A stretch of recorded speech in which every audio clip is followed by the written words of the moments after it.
Përshëndetje të nderuar teleshikues, do të jemi së bashku në këtë maraton speciale informative që prej ditës së djeshme, në fakt edhe në ditët më parë, ne kemi qëndruar përballë jush për të informuar publikun në mënyrë të drejtë dhe korrekte. Sot është dita e tretë e ndalim qarkullimit për shkak të situatës së koronavirusit në Shqipëri dhe masat pritet që të përshkallëzohen edhe javën e ardhshme. Ne do të jemi tani në një transmetim maraton në lidhje me gazetarët tanë në Tiranë dhe në të gjithë vendin, por dhe me kolegët në Kosovë, Greqi, Maqedoni, Gjermani dhe Britani. Në fillim do të lidhem me gazetarin ton Kristi Gongo nga Spitali Infektiv në Tiranë. Përshëndetje Kristi, a kemi raste të reja sepse pritet në pak minuta edhe bilanci i ri i shifrave të reja të infektuarve? Monika, të përshëndes nga Emergjenca infektive që është kthyer në një zonë karantine. Në fakt, vetë Ministria e Shëndetësisë ka lajmëruar përditësimin e të dhënave në orën 12, pra pritet nga momenti në moment të dalin raste të reja dhe të dhënat e përditësuara. Ndërkohë që nga të dhënat e një dite më parë, Ministria e Shëndetësisë ka bërë me dije se nga 505 raste të testuara janë konfirmuar të infektuar me COVID-19 plot 38 raste. Janë gjithsej 6 vatrat COVID-19 të koronavirusit, ku numrin më të madh të infektuarve e kryeson Tirana, kryeqyteti me 22 raste. Vjon më tej Durrësi me 5 raste, ku një prej tyre ka ndërruar jetë. Kujtojmë se ka qenë 73 vjeçaria e cila humbi jetën në spitalin e Durrësit. Vjojmë më tej me Lushnjin e cila ka 2 raste dhe Elbasani gjithashtu me 2 raste, ndërkohë që është edhe Rogozhina që ka 2 raste. Ndërsa Fieri numëron 5 raste të infektuarish me COVID-19. Pra nga të gjithë këto persona që janë infektuar, po Monika? Jo, ky ishte bilanci zyrtar që për ditës së djeshme. Ne do të presim edhe disa minuta derisa të dalë bilanci tjetër zyrtar i ditës së sotme nga autoritetet e Ministrisë së Shëndetësisë. Po mund vazhdosh. Doja të shtoja gjithashtu që 12 raste nga të gjitha vendet që përmendëm janë shtruar në spitalin infektiv, që ndodhet pas meje dhe gjendja e të infektuarve është kryesisht e mirë, përveç 2 prej tyre, është 61 vjeçari nga Fieri dhe 66 vjeçaria nga Lushnja, e cila po ndiqen në një terapi intensive dhe gjendja e tyre është paksa më e rënduar. Pritet nga momenti në moment edhe nga komunikata që do të bëjë Ministria e Shëndetësisë për të kuptuar më mirë se si vijon ditën e sotme të jetë gjendja e tyre. Bilancin më të ri, ndjekim bashkë. Duar pa u ndalur puna në terren për identifikimin e rasteve dhe për gjurmimin e kontakteve të rasteve që tashmë janë konfirmuar me COVID-19. Po ju informoj për të dhënat e fundit. Janë testuar 27 persona të dyshuar, qytetar dhe personel shëndetësor, për të cilëve janë konfirmuar 4 raste të reja me COVID-19. Në total, deri në këto momente janë testuar 532 raste të dyshuara dhe prej tyre janë të konfirmuar pozitiv me COVID-19 vetëm 42 raste. Nga rastet e konfirmuara, në Tiranë janë 26 raste, në Durrës 5 raste, në Lushnjë 2 raste, në Elbasan 2 raste, në Fier 5 raste, në Rogozhin 2 raste. Nga të gjitha këto raste, vetëm 17 janë të shtruar në spitalin infektiv, nga rrethet Tiranë, Durrës, Fier, Lushnjë dhe Rogozhin. 3 prej tyre janë në terapi intensive. Vazhdon 66 vjeçare nga Lushnja, 61 vjeçar nga Fieri dhe një 50 vjeçar nga Tirana. Ju informoj se gjendja e njërit prej personave që po marrin në shërbim në terapi intensive është e rënduar. Ndërsa pjesa tjetër të shtruarve në pavion janë në gjendje të stabilizuar deri në këto momente.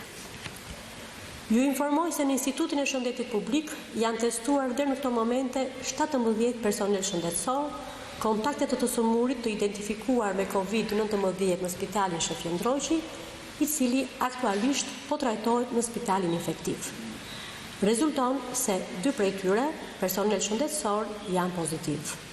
Janë pa simptoma, pa shenja të sëmundjes, në gjendje shumë të mirë shëndetësore dhe të vetë izoluar.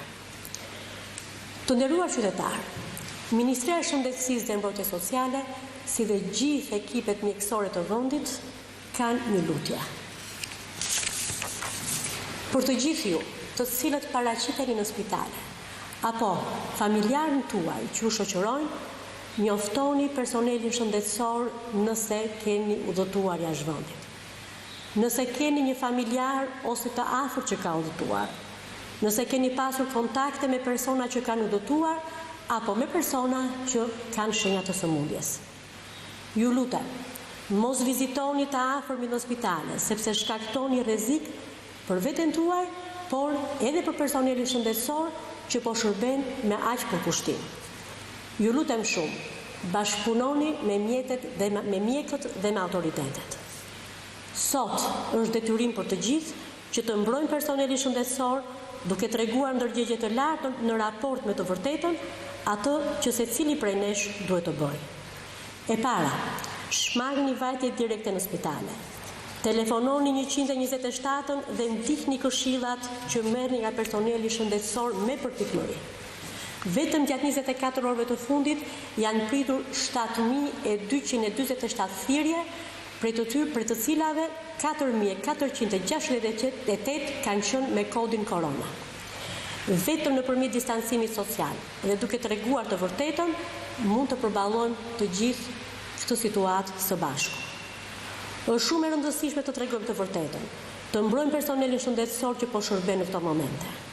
Dua t'ju bëj një thirrje edhe një herë të gjithë qytetarëve të respektojnë rregullat e reja dhe të qëndrojnë në shtëpi.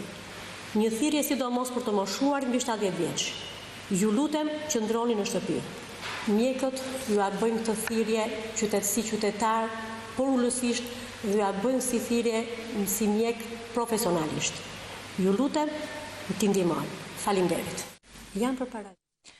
Ishte zëvendës Ministrja e Shëndetësisë Donja Raçka Solli, e cila pohoi se janë testuar 27 persona deri tani të dyshuar, mjek dhe qytetar, janë konfirmuar 4 raste të reja, deri tani 42 raste me COVID-19. Ndërkohë në Tiranë janë 26 infektuar, në Durrës 5 të infektuar, në Lushnjë 2 të infektuar, në Elbasan 2, në Fier 5 raste dhe në Rogozhin 2. Ndërkohë 17 prej tyre janë të shtruar në spitalin e infektivit në Tiranë. 3 prej tyre ndodhen në terapi intensive. Dhe në fund ajo e mbylli me një lutje drejtuar të gjithë qytetarëve, për të gjithë ata që paraqiten në spitalin duhet të njoftojnë patjetër personelin shëndetësor që kanë qenë në disa shtete, pra kanë vizituar disa shtete dhe më pas të mos vizitojnë të afërmit në spitale, të telefonojnë në numrin 127 dhe të ndjekin rigorozisht këshillat e autoriteteve. Ndërkohë, të distancohen nga ana sociale dhe të tregojnë vetëm të vërtetën, se kjo ndihmon për kalimin sa më lehtë të situatës. Dhe në fund, një lutje për të gjithë grup moshat e treta, ata duhet të qëndrojnë në shtëpi. Ndërkohë, do të lidhim tani me një gazetaren tonë, Anila Hoxha, e cila ndodhet në Rinas. Anila, përshëndetje. A është respektuar dita e tretë e ndalim qarkullimit dhe si vjon qarkullimi drejt Rinasit për ata që udhtojnë drejt destinacioneve që nuk janë anulluar fluturimet?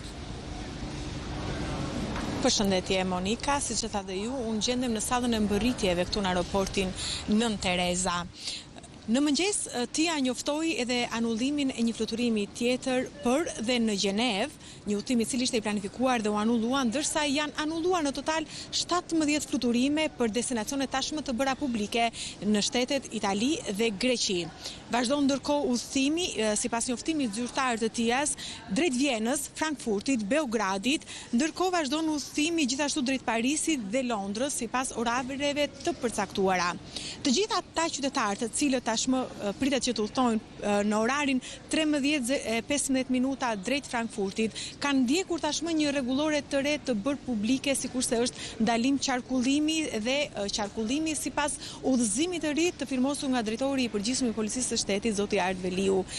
Sipas kësaj rregullore dhe këtij udhëzimi, çdo kush që udhton nga Rinasi drejt vendeve të tij apo drejt Rinasit, së pari duhet që të afërmit e tij të dërgojnë në website-in dhe në emailin Policia Rrugore @asp.gov.al të dërgojnë fotografi të biletës së udhëtimit, targat dhe drejtuesin e automjetit i cili do të shoqërojë këta udhëtar drejt vendeve përkatëse. Në intervistat që ne kishim gjatë orëve të paradites me qytetarë të cilët kanë bërritur nga Frankfurti dhe nga Londra, ata deklaruan vështirësi sa i takon vonesave për sa kohë të afërm të tyre kanë hasur në postbloqet e policisë që ka kërkuar sipas udhëzimit dhe rregullores, ka kërkuar fotografi, por dhe targat e automjetit me cilit ata do të udhëtonin nga rinasi për në qytetet e tyre. Ndërkohë, qytetarët që ne intervistuam dhe që presin të udhëtojnë në orarin e tashmë të bërë publik në orën 13:15 drejt Frankfurtit, ata thanë se nuk kanë patur probleme, sa kohë kanë dërguar në kohë dhe në orarin e duhur, kanë dërguar fotografi të biletës së udhëtimit. Ndërkohë, policia në rrugë jo zyrtare bën me dije për Top Channel se deri më tani numri i atyre qytetarëve që janë penalizuar sepse nuk kanë respektuar ndalimin qarkullimin ka shkuar në 920, pra në ditën e tretë të karantinimit të Tiranës ka shkuar në 920 drejtues automjetes që nuk kanë respektuar dhe nuk kanë marrë një autorizim përkatës.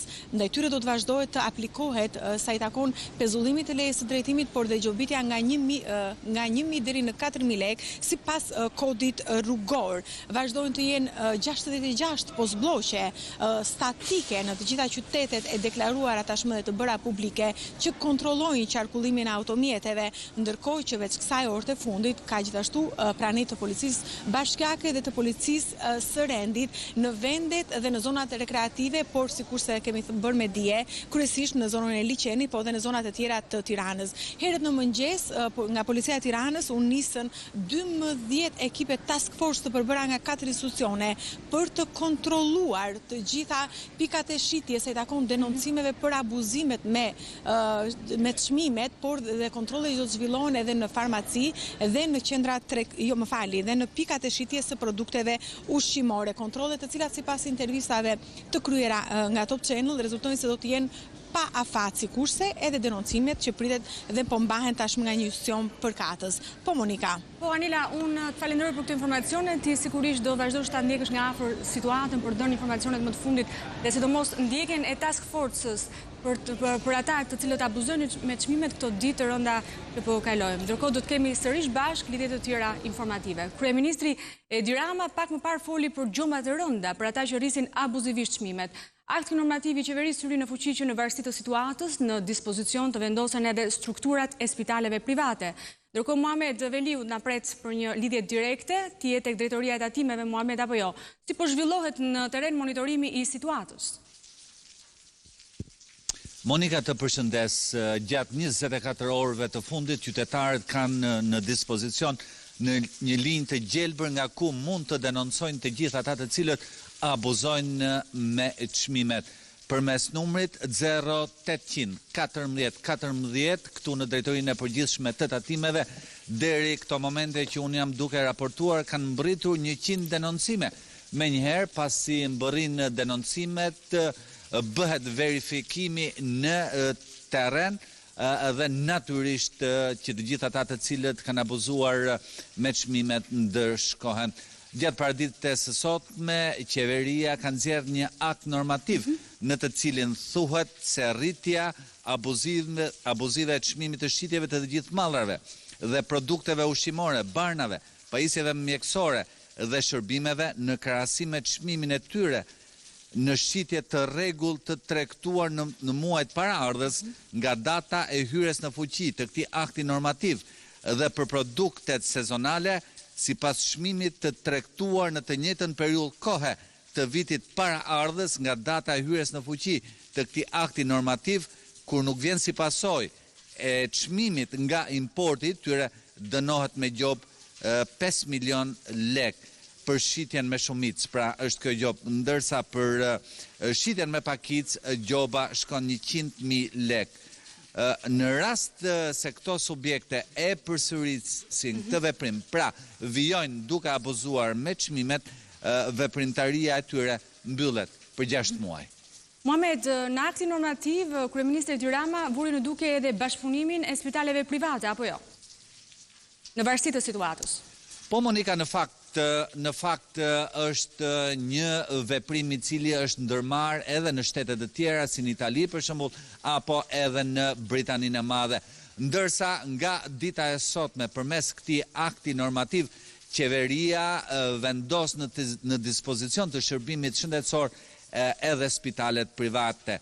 Akti normativ thot se në varësi të dinamikës së spitalizimit të prekurve nga COVID-19 me urdhër të ministrit përgjegjës për shëndetësinë vendosen në dispozicion edhe strukturat private spitalore, ambulatore, hoteliere, autoambulancat dhe personeli përkatës shëndetësor mbështetës. Mosbatimi I këtij urdhri, thot akti normativ, dënohet me gjobë në masën 5 milion lek. Në rast mosbindje, pas vendosjes së gjobës, struktura përkatëse vendoset forcërisht në dispozicion të shërbimit publik shëndetësor dhe personeli përkatës është I detyruar të shërbejë në drejtimin shtetëror të strukturës gjatë gjithë kozjatjes së infeksionit. Muhamet Veliut, falenderoj për këtë informacione, ishin në sa I përket përshkrimit të situatës deri në këto momente ku ka shkuar kurba, le të themi, e prekjes të infektuarve me COVID-19 në Shqipëri. Do të kemi sërish lidhje të tjera me gazetarët tanë për ndjekur nga afër këtë situatë. Ndërkohë, Sidorela Gjoni ndodhet në periferit të Tiranës, ku po ndjek nismën për muzikë nga dritaret në këto ditë izolimi. Në fakt do duhet përcjellën disa momente gëzimi, apo jo, Sidorela? Përshëndes Monika, është pikërisht kështu siç ti tregove. Gjithsesi, përpara kësaj duhet kujtoj edhe një herë se ditën e djeshme në fakt nisma e programit Hipokrati nga Top Channel është pritur mirë nga të gjithë qytetarët, të cilët në orën 17:30 kanë dalë në dritaret dhe balkonet e tyre për të duar trokitur për 15 minuta si shenjë falënderimi për të gjithë mjekët, infermierët, doktorët, të cilët I kanë thënë jo shtëpive të tyre dhe po jetës. Pasi janë ata të cilët po luftojnë çdo ditë për t'i dhënë fund këtij virusi që duket se ka prekur jetën e të gjithëve në të gjithë globin. Edhe Ministria e Kulturës ka bërë të njëjtën gjë ashtu si Top Channel dhe programi Hipokrati me një nismë tjetër e cila u zhvillua ditën e sotme. Ky ka qenë njoftimi I Ministrisë së Kulturës: hapni dritaret, lërni muzikën të hyjë në shtëpitë tuaja. Ditën e diel në orën 12, pra në mesditë, ftojmë të gjithë instrumentistët të zgjojnë qytetin me tingujt e tyre. Bëjmë muzikë nga shtëpia dhe është pikërisht ajo çfarë ka ndodhur vetëm pak minuta më parë, kur në mesditë, pra në orën 12 fiks, ne ndodhemi poshtë pallatit të një prej iniciatorëve kryesor të kësaj nisme, Ilir Kodhima, I cili me trompetën e tij ka zgjuar të gjithë lagjen përreth dhe ka pasur dhe nga ata qytetarë të cilët kanë dalë në dritaret e tyre për të ndjekur pikërisht shfaqjen që ai ka dhënë të gjithëve. Nuk e di nëse arrini ta dalloni nga këto pamje. Ilir Kodhima, I cili vijon me trompetën e tij dhe banorët e tjerë të pallatit të cilët kanë dalë dhe po dëgjojnë tingujt e muzikës, pikërisht nga zoti Ilir Kodhima. Ajo që do doja të theksoja është se nisma të tilla sigurisht që janë dëgjuar dhe mjekët padyshim, jo vetëm trompetat apo melodinë e sotme, por edhe duar trokitjet e shumta të ditës së kaluar, duke qenë se sot ndoshta ndikon pak edhe moti me shi dhe nuk janë aq të shumtë sa që ishin dje. Por nisma të tilla padyshim që ndihmojnë edhe psikologjikisht të gjithë personat që ndihen të rënduar në këto ditë vështira që po kalojmë të gjithë. Sidorela, unë falenderoj dhe ne I bashkohemi në fakt kësaj nisme të bukur për të bërë thirrje të gjithë atyre qytetarëve të cilët kanë regla muzikore në shtëpi, se jo le të bien muzikës, sepse muzika ne e dim të gjithë që ka atë forcën e madhe të ndezjes së gëzimit brenda shpirtit të njeriut. Ndërkohë dje Tirana u solidarizua me mjekët dhe infermierët që në këto ditë janë në vijën e parë të luftës me koronavirusin. Qytetarët që ndodhen në banesat e tyre ju bashkuan nismës e emisionit Hipokrati në Top Channel. Ata dolën në dritare duke duar trokitur dhe shprehur solidaritetin. Ndjekim sërish Sidorela Gjoni.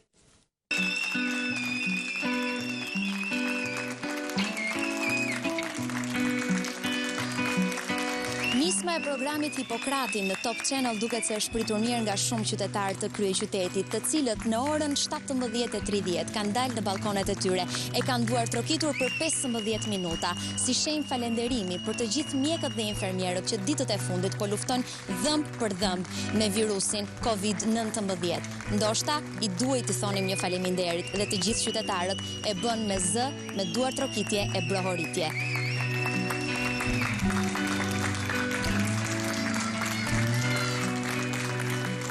Ashtu siç duhet, u dëgjua falenderimi për ata të cilët kanë lënë familjet e tyre, në mënyrë që jeta t'i kthehet sa më shpejt normalitetit. Ata po punojnë dhe ju kërkojnë vetëm një gjë: qëndroni në shtëpi dhe lejojini ta fitojnë këtë luftë.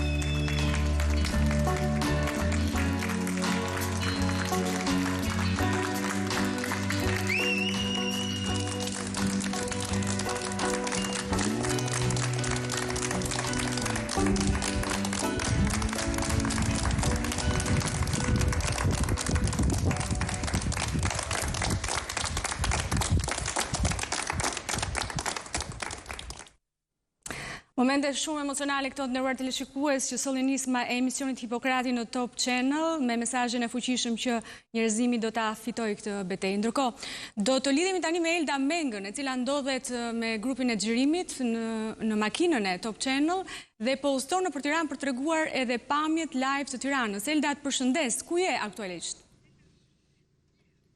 Të përshëndes Monika, jemi në zonën e ish bllokut. Kujtojmë këtu se sot është dita e 3 e karantinës, ndërkohë që rrugët e qytetit, kryeqytetit janë ende të mbushura, të paktën kemi vënë re kalimtar të cilët po ecin në këto rrugë. Ashtu sikurse e shihni edhe në këto pamje të ofruara nga operatori ynë Denjan Sevi, qepenat e bizneseve në ish blok janë të mbyllura, edhe pas urdhrit të kryeministrit për të mbyllur jo vetëm lokalet, por edhe ambientet sportive, palestrat dhe argëtuese në kuadër edhe të masave ekstreme të marra për mos përhapjen e koronavirusit. Po ashtu kemi vënë re të vetmet automjetet të cilat lëvizin në këto rrugë, të paktën në këto aks rrugor janë automjetet e autorizuara apo edhe automjetet e policisë të cilët monitorojnë dhe vëzhgojnë nga afër situatën dhe ndalojnë ato automjetet të cilat nuk janë të autorizuara. Kujtoj Monika që një ditë më parë kryeministri lajmëroi edhe orare televizjes së reja për banorët, të gjithë ata që ditën e hënë dhe në vijim do të jenë të angazhuara në punë në sektorin publik apo privat, do të mund të qarkullojnë me automjetën vetëm deri në orën 8 të mëngjesit dhe nga ora 4 deri në orën 5 të pasditës. Ndërkohë, kryeministri lajmëroi se të gjithë banorët e Tiranës apo dhe Durrësit duhet të kenë kujdes pasi kufizimi për ta edhe mund të vijojë në ditët në vijim. Po ashtu të gjithë ata të cilët në 3 ditët e fundjavës, të cilët kanë qenë në karantinë dhe kanë udhëtuar drejt jugut të vendit, duhet të bëjnë kujdes dhe të rikthehen brenda në kryeqytet përgjatë mesnatës deri në orën 8 të mëngjesit, pasi kufizimi i tyre dhe rikthimi në Tiranë do të jetë i ndaluar nëse ata nuk respektojnë edhe orarët. Po ashtu sikurse shihni edhe në këto pamje Monika, ashtu sikurse ju thash, postbllogjet e shumta të ngritura në kryeqytet monitorojnë dhe vëzhgojnë kalimtarët dhe drejtuesit e automjeteve të cilët përshkojnë kryeqytetin për t'i parë nëse ata kanë marrë autorizimin përkatës nga ana e drejtorisë së policisë së Tiranës. Hilda, kam një pyetje për kuriozitet. Duket që nuk ka në fakt qytetar këmbësor në rrugët e Tiranës, ndoshta edhe për shkak të rreshjeve të shiut. Por nëse ke parë deri tani që nga orët e para të mëngjesit, të çfarë grup moshe janë kryesisht? Kryesisht janë të rinj Monika dhe të cilët lëvizin të paktën në zonën e ish bllokut, ka pasur në mënyrë jo të grumbulluar, kanë qenë 2 apo 3 persona të shoqëruar me njëri tjetrin, por ndryshe nga një ditë më parë nuk kemi parë fluks kalimtarës, pasi ashtu sikurse thatë edhe ju, edhe për shkak të kushteve të këqija të motit ka detyruar me sa duket qytetarët të qëndrojnë të mbyllur brenda në banesat e tyre. Pyes, sepse gjithë merakun e kemi me grup moshën e tretë, ata çuditërisht këto ditë janë treguar të pabindur, megjithëse ndoshta nga dita në ditë apo do ta kuptojnë që edhe duhet të jenë të ndërgjegjshëm, që duhet të qëndrojnë në shtëpi sepse është grup mosha më fragjile, më e brisht karshi këtij virusi ende të panjohur për të gjithë botën. Elda Menga, unë të falenderoj për këto informacione dhe për këtë përshkrim të situatës në zonën e ish bllokut, por jo vetëm, ne do të kemi sërish lidhje të tjera informative për të mësuar më shumë se çfarë po ndodh në këtë Tiranë të ditës së sotme, megjithëse ka rreshje shiu. Ndërkohë do të shkojmë në Kosovë. Alberta Ashani është drejt për drejt nga Prishtina. Alberta, përshëndetje, ka raste të reja me koronavirus sot në Kosovë? Përshëndetje Monika, fatmirësisht numri i qytetarëve të prekur në Kosovë nuk ka shënuar rritje që nga dita e djeshme, janë vetëm 5 raste të qytetarëve të prekur me virusin COVID-19 e deri tani janë bërë analizat e mbi 200 qytetarëve, kryesisht pra qytetarë dhe mjek të cilët kanë shprehur interesimin e tyre duke parë simptomat nga gripi për të parë nëse simptomat e tyre janë të ngjashme me ato të virusit COVID-19. Megjithatë këtë, fatmirësisht rezultatet kanë dalë negative. Deri tani kemi 3 qytete të cilat gjenden në karantinë, kemi komunën e Vitis dhe të Klinës që nga mbrëmja e së premtes, derisa në mbrëmjen e djeshme pra të ditës është futur edhe komuna e Mbarëshqiptare për shkak se rasti i 5 i paraqitur me virusin COVID-19 është një shqiptare e cila që kishte qëndruar në Itali për një kohë e që kishte ardhur në Kosovë nga një marsi përmes aeroportit ndërkombëtar të Prishtinës dhe kishte qëndruar deri në mbrëmjen e së shtunës në Mbarëshqip dhe është rezultatet e saj kanë dalur pozitive, kështu që edhe ky qytet me vendim të qeverisë është futur në karantinë. E gjithë kjo situatë është frytzuar nga disa biznese, kryesisht farmacitë dhe marketet e cilat janë të hapura për rritjen e çmimeve. Ne këtu jemi bashkë me drejtorin e administratës tatimore të Kosovës, zotrin Ilir Murtezaj, dhe jemi tek qendra e thirrjeve këtu ku qytetarët po i thrasin për të raportuar rastet që bizneset po i rrisin çmimet. Zoti Murtezaj, faleminderit që jeni me ne sot. Faleminderit juve për ftesën. Po, ditën tashmë pas shpalljes nga organizata botërore e shëndetësisë së pandemisë dhe vendimit të qeverisë së Republikës Kosovës për shpallje emergjente për shkak të koronavirusit, administrata tatimore e Kosovës me vendim të Ministrisë të Financave është autorizuar ta monitorojë procesin e ngritjes së çmimeve ku nga raportimet e qytetarëve të ndryshëm gjatë ditës së mërkur, mbrëmjet e mërkurës dhe të hënjes, ka pas raportime të cilat bizneset caktuar kanë bërë fryrje të çmimeve, fryrje artificiale të çmimeve. Cili është lloji i bizneseve i cili ka shfrytzuar më tepër situatën? Marr parasysh janë vetëm farmaci të hapura dhe marketa, cili nga këto dy lloje biznesit? Realisht, numri i produkteve dhe i bizneseve të cilat po denoncohen nga qytetarët është i vogël. Kemi të bëjmë tek produktet ushqimore kryesisht për produktin miell, ndërsa tek produktet farmaceutike kemi të bëjmë me produktet higjienike që kanë të bëjmë me produktet që nga qytetarët përdoren për mirëmbajtjen e higjienës. Realisht edhe numri i bizneseve është i vogël. Nëse marrim si tërësi e gjithë produkteve, gamës së produkteve të cilat konsumohen nga popullata, atëherë mund të themi që është një përqindje minimale e produkteve të cilat ka lëvizje të çmimeve gjatë këtyre 3 ditëve të fundit. Duke shkuar këtë, ne si administratë tatimore që nga e mërkura dhe hënja jemi mobilizuar në tërësi dhe jemi duke punuar me kapacitetet të shtuara, me orar të plot dhe jashtë orarit prej orës 8 të mëngjesit deri në orën 23.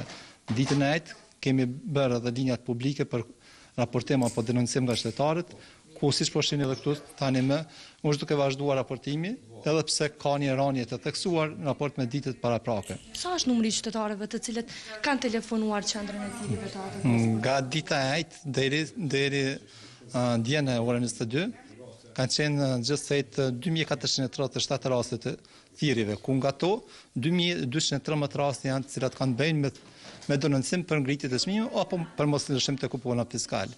Ndërsa vetëm sot, nga mëngjesi deri tani, kemi 98 raste të raportimeve për ngritje të çmimeve. Realisht, ne si administratë tatimore përveç këtyre denoncimeve që pranojmë, në vazhdimsi dhe në afat rekord bën edhe delegimi këtyre rasteve tek inspektorët e terrenit, ku sot aktualisht kemi 48 inspektorë në terren dhe janë duke punuar në vazhdimsi.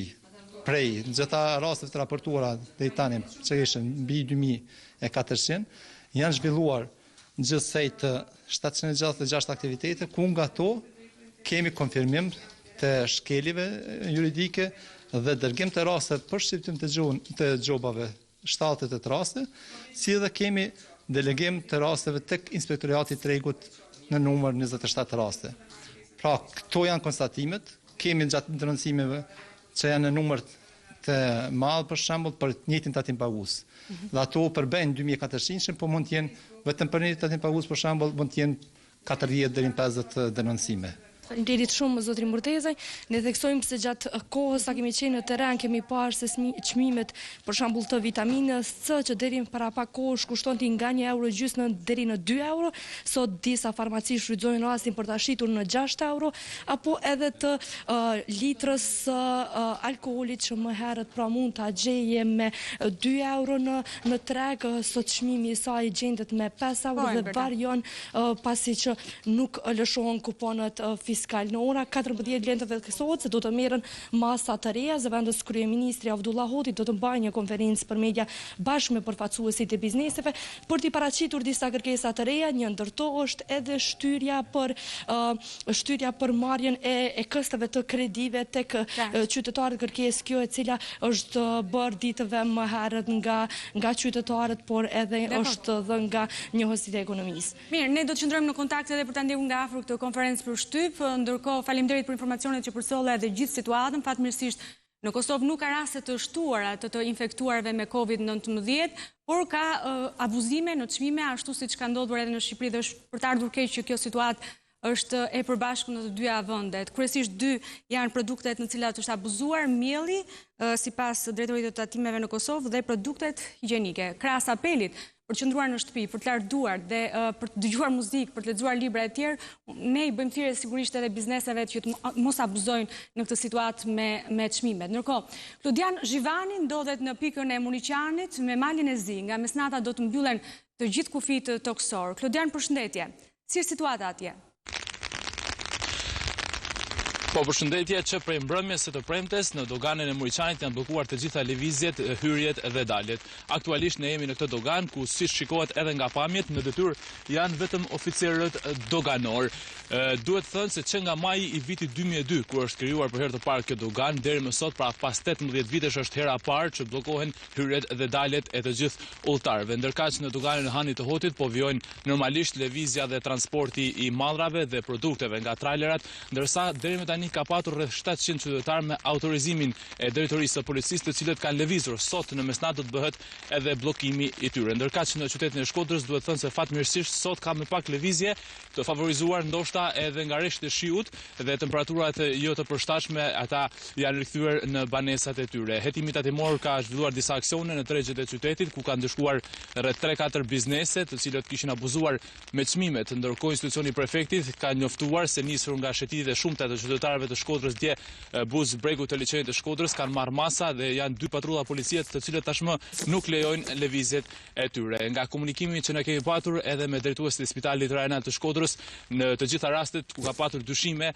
për personat të cilët kanë shfaqur simptoma të këtij gripi, fatmirësisht të gjithë kanë rezultuar negativ. Klodian, dhe një pyetje të fundme, sepse Shkodra para 2 ditësh nuk ka qenë aq e bindur sa krahasimisht me qytetet e tjera në lidhje me urdhrin për të qëndruar në shtëpi. Si është paraqitur këto 2 ditë, le të themi sot, pavarësisht rreshjeve të shiut,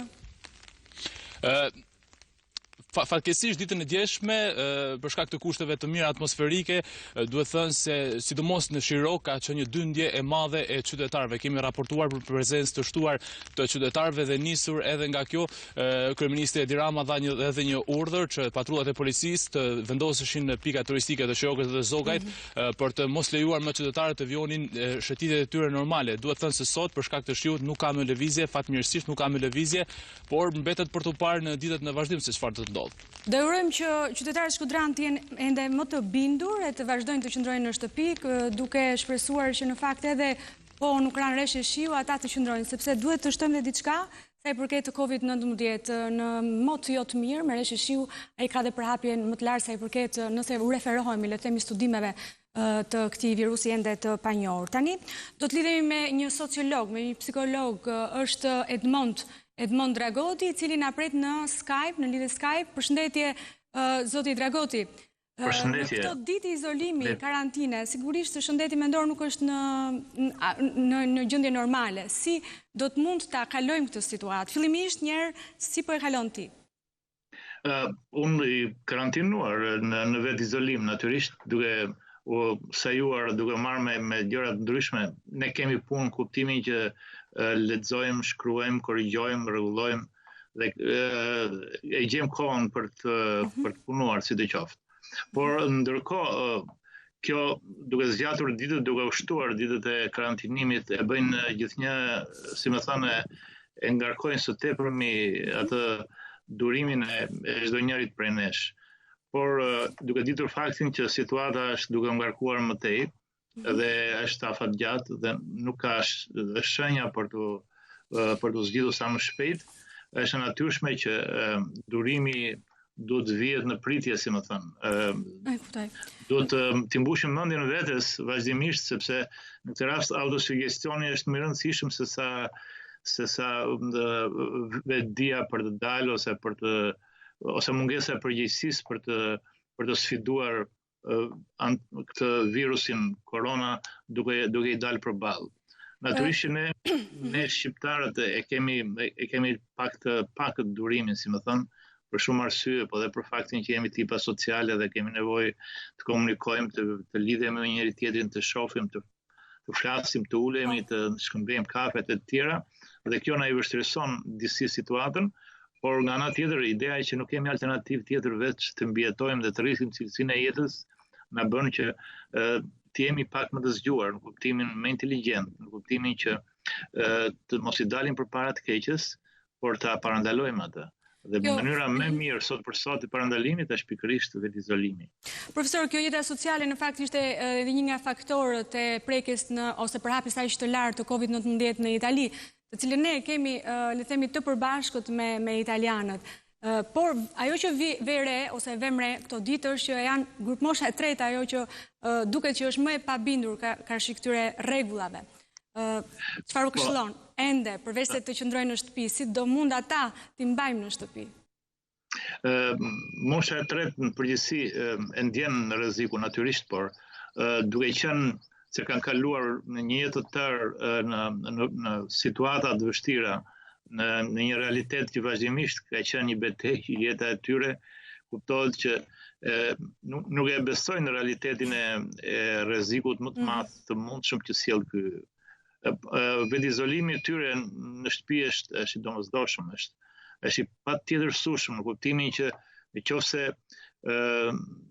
përgjegjësia e jetës së tyre është në dorën e tyre, si më thënë, rreziku që mund të paraqesin ata për të tjerët, po ashtu është një përgjegjësi akoma më e madhe. Dhe ata kanë përvojën e mjaftueshme për ta kuptuar këtë. Por natyrisht kjo kërkon edhe durimin e tyre. Profesor, po lexoja dje, po lexoja dje që këto janë trauma të cilat mund të kalojnë 2 javë, 3 javë tjerë, por mbesin, le të themi, gropa për gjithë jetën. Natyrisht këto krijojnë disa boshllëqe në zinxhirin e jetës, në kuptimin që mungesa e komunikimit ose raporte, mungesa e marrëdhënieve ndërpersonale në përgjithësi dhe sociale, takimet, puna, shkëmbimi emocioneve tjera midis njëri tjetrit, është elementi kryesor që e mban njeriu gjallë, në kuptimin që e zhvillon atë, e jep emocionet pozitive dhe e ngarkon pozitivisht në drejtim të zhvillimit të vetes. Por mungesa e tyre e krijon boshllëqe që natyrisht ndikojnë jo vetëm në përvojën e tyre të së nesërmes, po edhe në reagimet e reflekset sociale. Unë mendoj që një nga avantazhet e situatës, ose ne mund ta kthejmë situatën avantazh në faktin e thjeshtë se do kemi mundësi këto ditë durime me fjalë që të kemi kontakte të drejtë për drejta me pjesëtarët e familjes. Do të ndjejmë ata vazhdimisht pranë, në mëngjes, në drekë, në mbrëmje, dhe kjo do na bëjë që të kemi mundësi të njohim më mirë, që të shikojmë edhe element më të detajuar dhe më intim të marrëdhënieve tona, dhe ndoshta kjo mund të forcojë lidhjet brenda familjes dhe të transmetojmë, të kemi mundësi të transmetojmë pjesën edukative të jetës tonë tek fëmijët tanë. Si më thënë, fëmijët në përgjithësi edukohen nga modeli i prindërve, i sjelljes tyre. Dhe ky është një rast i afatgjatë, si më thënë, që ndoshta mund të bëhet i bezdisshëm, që të japi atyre mundësinë të shohin dhe të kapin modelin e sjelljes prindërve të tyre, kuptohet në rast se ata prindrit në radhë parë nuk e humbasin durimin nga situata. Profesor, unë falenderoj për këtë informacion dhe për këtë shpjegim të gjitha situatë emocionale. Do të kemi shumë nevojë edhe për ju në ditët në vazhdim për të na dhënë qetësi, qoftë edhe duke na këshilluar. Në fakt edhe një nga këshillat që lexova në fund të një studimi dje ishte edhe që duhet rrim bashkë, por edhe të flasim dhe të diskutojmë me njëri tjetrin për situatën. Ndërkohë do të shkojmë tani në qendrën spitalore universitare Nën Tereza, aty na pret gazetarja unë Kristi Gongo, e cila ka afër edhe një qytetare e cila po ndjek një proces të kimioterapisë në këto ditë të vështira në masa të rrefta që është përfshirë e gjithë Shqipëria, por sidomos edhe spitalet në këtë moment. Përshëndetje Kristi. Monika, vërtet, në fakt përveç situatës së përshkallëzuar së koronavirusit me shtimin e 4 rasteve duke çuar numrin e të infektuarve në 42, brenda qendrës spitalore universitare Nën Tereza merren dhe trajtohen edhe raste të tjera siç është rasti i zonjës Age Pashollari në qendrën e onkologjikut, ku duhet të sillte të shoqi në fakt, por kjo nuk është bërë mundur për shkak të ndalimit të qarkullimit. Dhe zonja Age po na tregonte pak më parë se si i është ndërprer procesi i kimioterapisë dhe i radioterapisë, duke patur të pamundur për ta sjellë bashkëshortin këtu në qendrën spitalore universitare Nën Tereza. Zonjë, përshëndetje. Keni komunikuar ju me qoftë me duke kërkuar ambulancën apo kam njoftuar 127-ën, kam njoftuar 112-ën, kam shku 2 herë ke rajoni numër 2.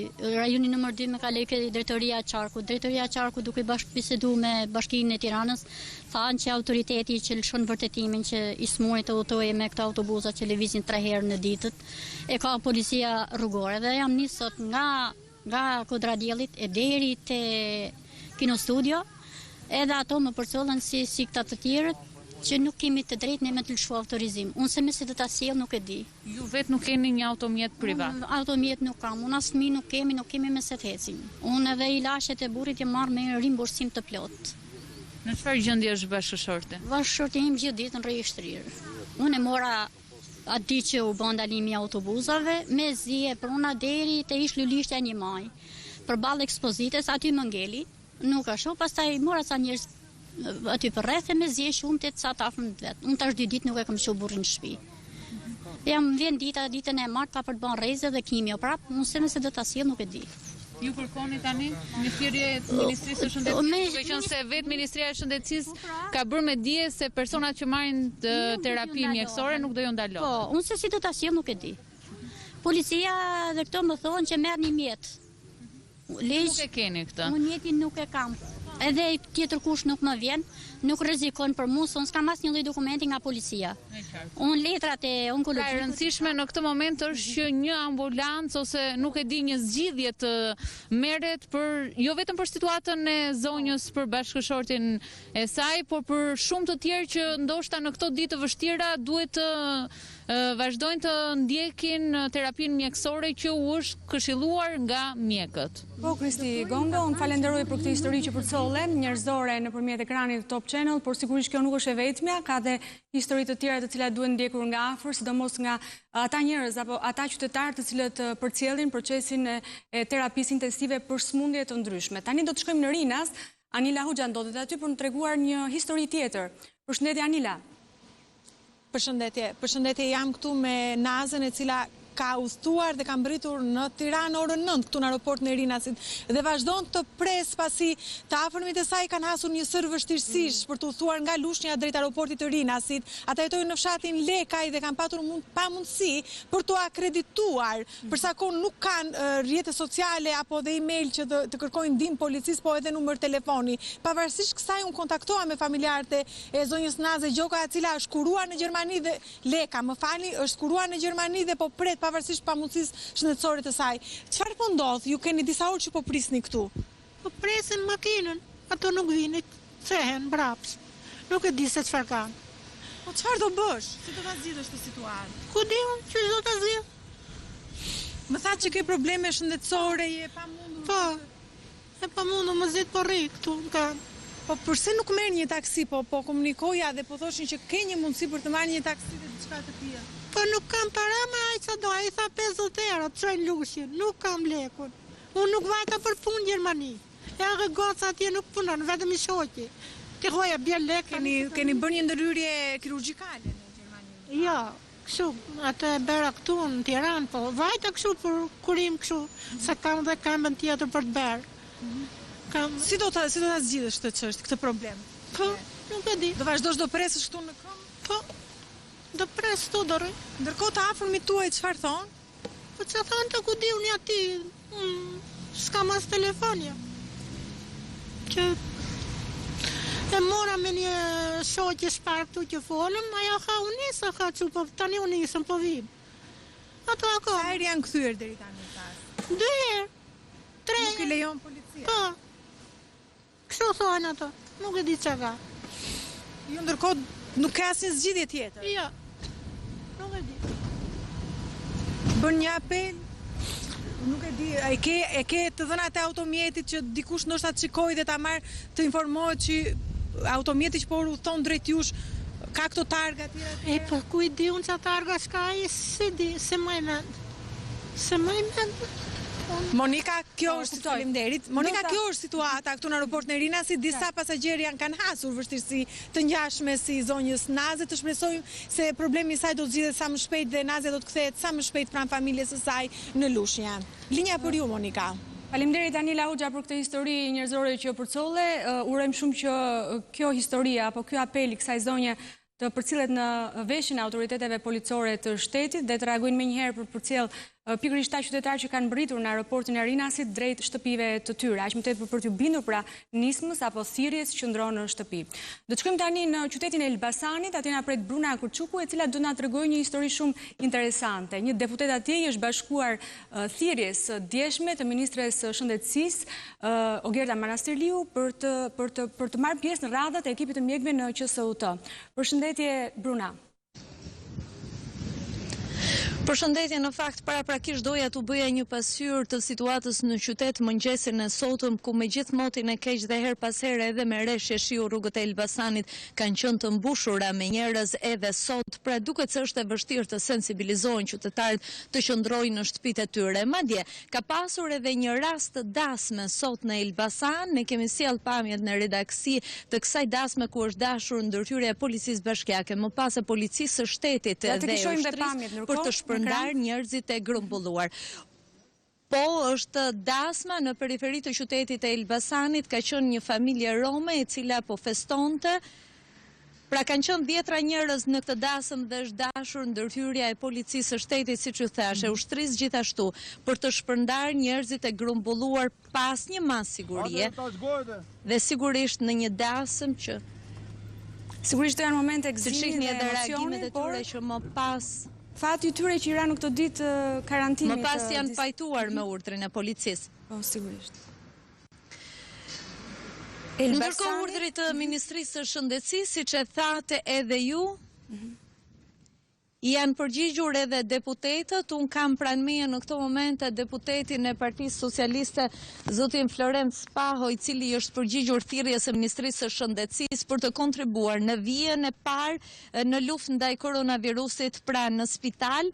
Deputeti ka qenë në shtëpi si shumë qytetarë të tjerë që sot i përgjigjen thirrjes për të vetë karantinuar dhe për të qëndruar në shtëpi. Kemi ardhur ne poshtë pallatit për të folur me të. Keni aplikuar për t'ju përgjigjur thirrjes së ministrisë për të qenë në front të parë të luftës ndaj koronavirusit. Si deputet, si mjek, si erdhi kjo? Përshëndetje Bruna, atëherë, siç e thatë edhe juve, si deputet i Partisë Socialiste dhe i Parlamentit të Shqipërisë, unë po bëja detyrën si qytetar dhe po rrija në shtëpi. Por si mjek, unë duhet t'jap kontributin tim dhe nuk do shkoj në spitalin e Elbasanit apo aty ku t'jetë nevoja si deputet i Partisë Socialiste, po do shkoj si mjek për të shërbyer qytetarëve të mi dhe për të shërbyer gjithë shqiptarëve.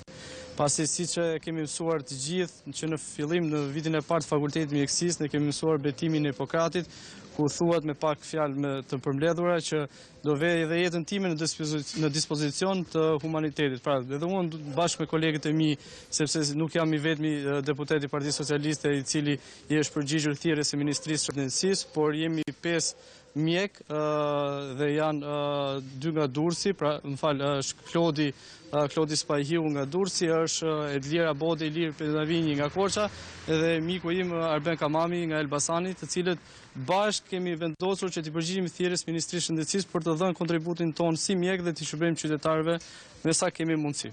Ka pasur edhe raste mjekësh të infektuar. A nuk keni frikë, zoti Spaho, pavarësisht se kjo është një sëmundje që në të gjithë botën pothuajse është e panjohur? Atëherë, si çdo profesion, edhe profesioni mjekësisë ka rrisjet e veta, por ne nuk mendojmë përpara rrezikun, por mendojmë kontributin që duam të japin.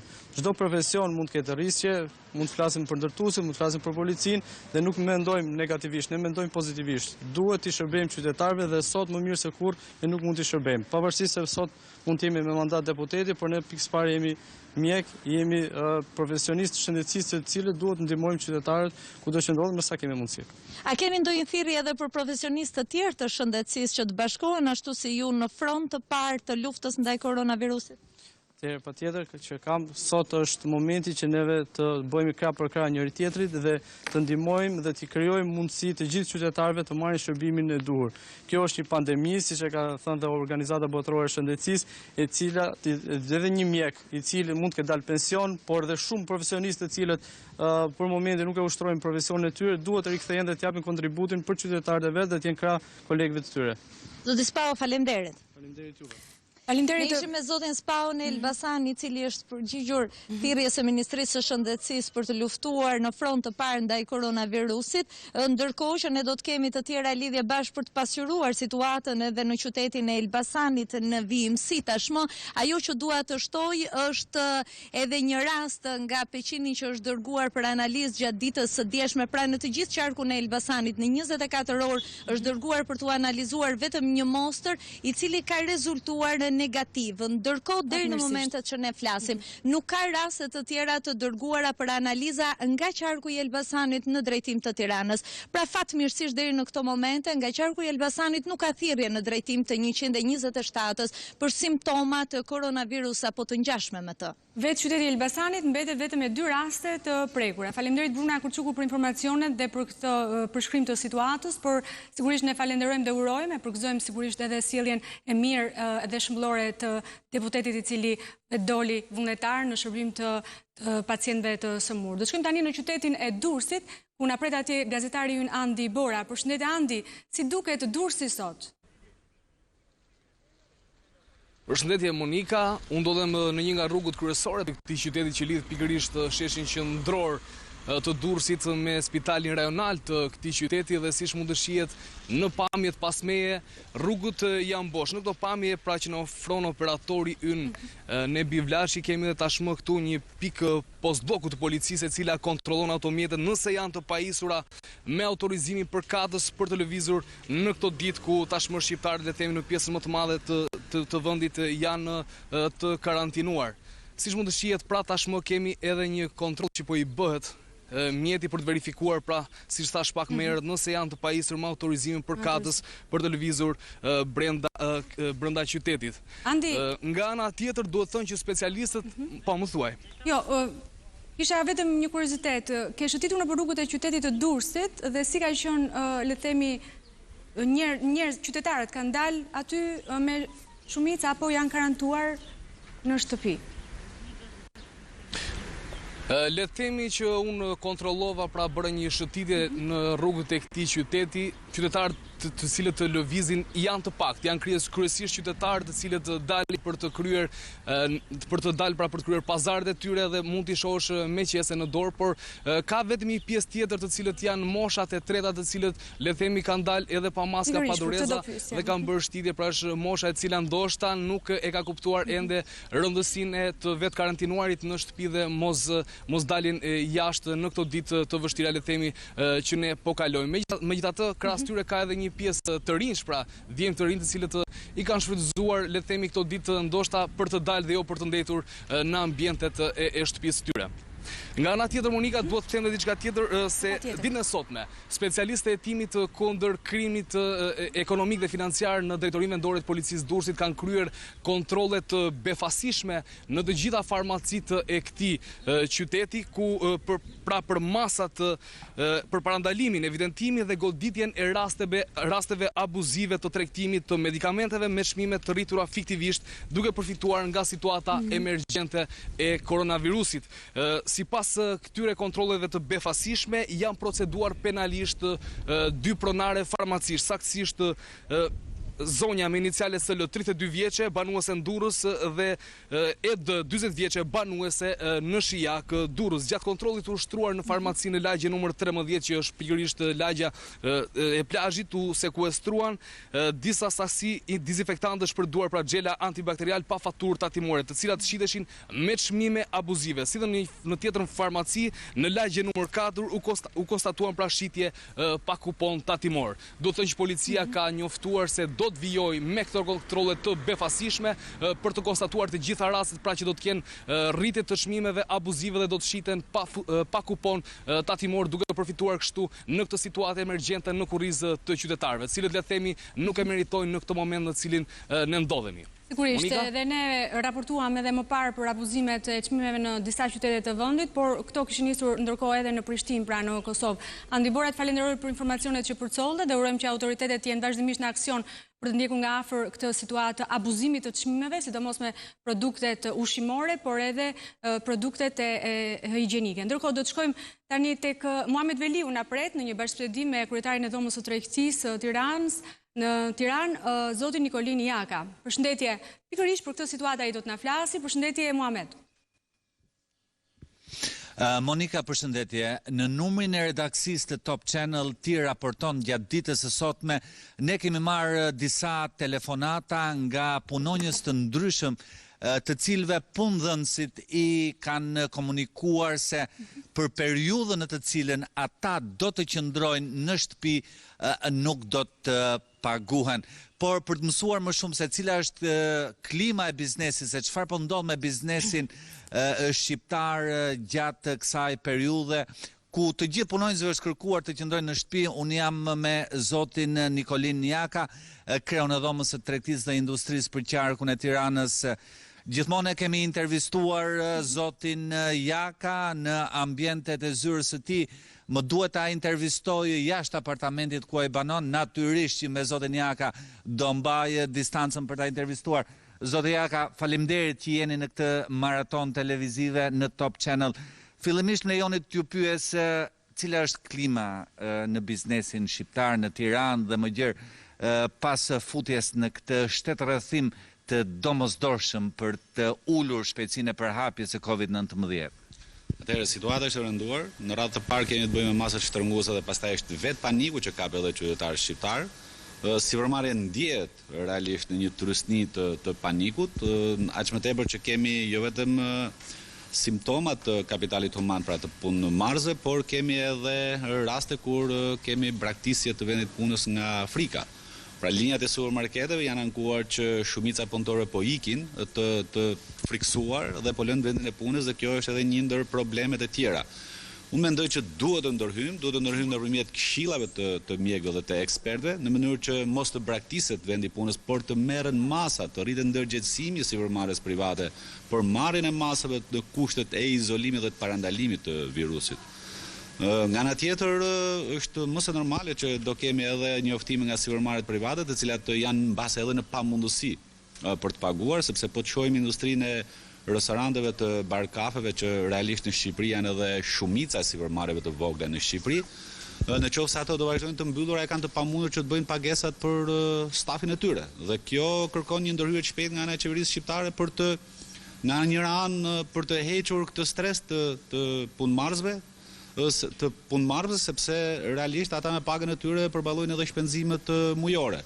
Kështu që ne kemi kërkuar edhe në bashkëpunim me Dhomën e Durrësit, Dhoma e Tiranës ka paraqitur një kërkesë tek qeveria shqiptare për disa masa imediate, dhe ndërto është edhe rimbursimi i pagave të gjithë atyre që janë larguar nga vendet e punës apo janë në karantinim.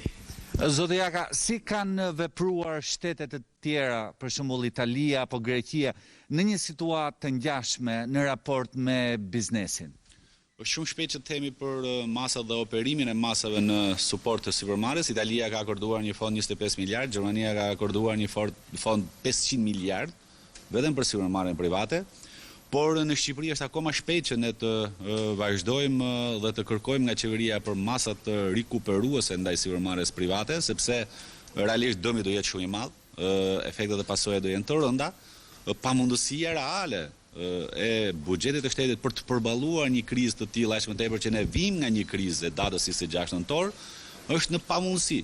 Por kjo nuk e largon përgjegjësinë e qeverisë shqiptare për të marrë dhe për të rikuperuar emergjencat dhe masat imediate që duhet të ndërmarrë ndaj të paktën ndaj të punësorëve dhe rimbursimit atyre sipërmarrjeve që janë mbyllur për efekt të masave shtrënguese siç janë restorantet, kafet dhe hoteleritë.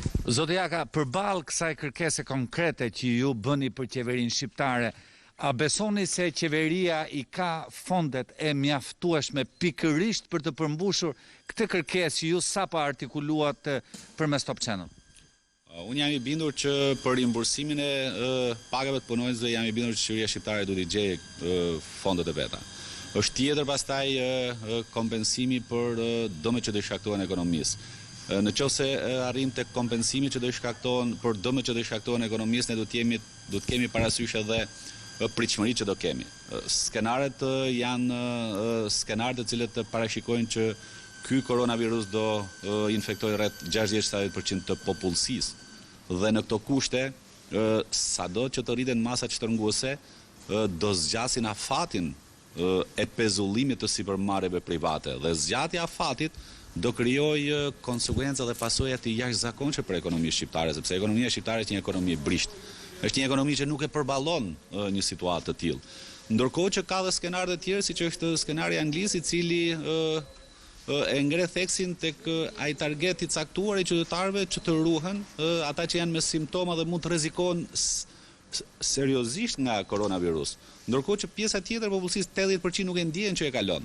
Kështu që unë mendoj që qeveria shqiptare duhet të ketë edhe ekspertizën e duhur, sidomos në skenaret e fundit që kanë dalë, nëse duhet të orientohemi tek masat shtrënguese në maksimum dhe se sa efikas do jemi për parandalimin, dhe nëse do të përdorim pjesën tjetër që të kujdesim thjesht për ata qytetarë të cilët janë të rrezikuar nga koronavirusi dhe pjesa tjetër e popullsisë të jetë në frontin e punës dhe në sipërmarrje private. Zoti Jaka, nga informacionet që keni, sa është numri i bizneseve të mbyllura deri këtë moment që ne po flasim? Shumë e thjeshtë, në qoftë se efektet e masave shtrënguese për bar kafet do jetë në gjithë territorin e Shqipërisë dhe pikat e vogla që i bie që janë rreth 60-70% e sipërmarrjes private. Pra në një numër 140.000 sipërmarrje të regjistruara në QKB i bie që kemi mbyllje rreth 100.000 njësi dhe sipërmarrje të vogla të cilat operojnë në tregun e shërbimeve. Zoti Jaka, ne jemi në javën e parë që kur janë identifikuar rastet me koronavirus. A keni një përllogaritje të dëmit deri tanishëm që i ka ardhur biznesit pikërisht nga kjo situatë? E para nuk e kemi dhe e dyta ajo çfarë ne shohim është që akoma nuk kemi një reagim të qeverisë shqiptare për të ngritur edhe ekipet e bashkëpunimit ndërmjet ekspertëve të sipërmarrjes private dhe ekspertëve të qeverisë dhe për të bërë skanimin e dëmeve dhe të pasojave që kanë ardhur deri tani. Aq më tepër duke qenë edhe nën efektin e një mase shtrënguese që qeveria shqiptare po vjen dhe ashpërson çdo ditë. Është domosdoshmëri ngritja e ekipeve për skanimin e situatës nëpërmjet ekspertëve dhe nëpërmjet evidentimit të saktë të këtyre konsekuencave. Zoti Jaka, faleminderit për të gjitha komentet tuaj në këtë maraton televizive në Top Channel. Monika, ishim me Nikolin Jakën, kreun e dhomës së tregtisë dhe industrisë të Tiranës, i cili na tregoi klimën çfarë po ndodh me biznesin pikërisht këto momente ku e gjithë vëmendja është përqendruar tek koronavirus dhe natyrisht edhe bizneset janë afektuar nga kjo situatë shtetërrethimi e domosdoshme për të ngadalësuar përhapjen e COVID-19. Po, Monika. Faleminderit Muhamet Veliu për këtë bisedë që zhvillove, shumë të ndriçuar nga të gjitha aspektet, por ajo që dua ti mshoj fort është sigurisht edhe nevoja e ekspertëve edhe në këtë fushë për t'ia dalë mban kësaj situate, ajsa mund të jetë e mundshme për t'ia dalë. Nderuar televizionistë, do të shkëputemi vetëm për pak minuta në këtë maraton speciale, do rikthehemi sërish pas pak.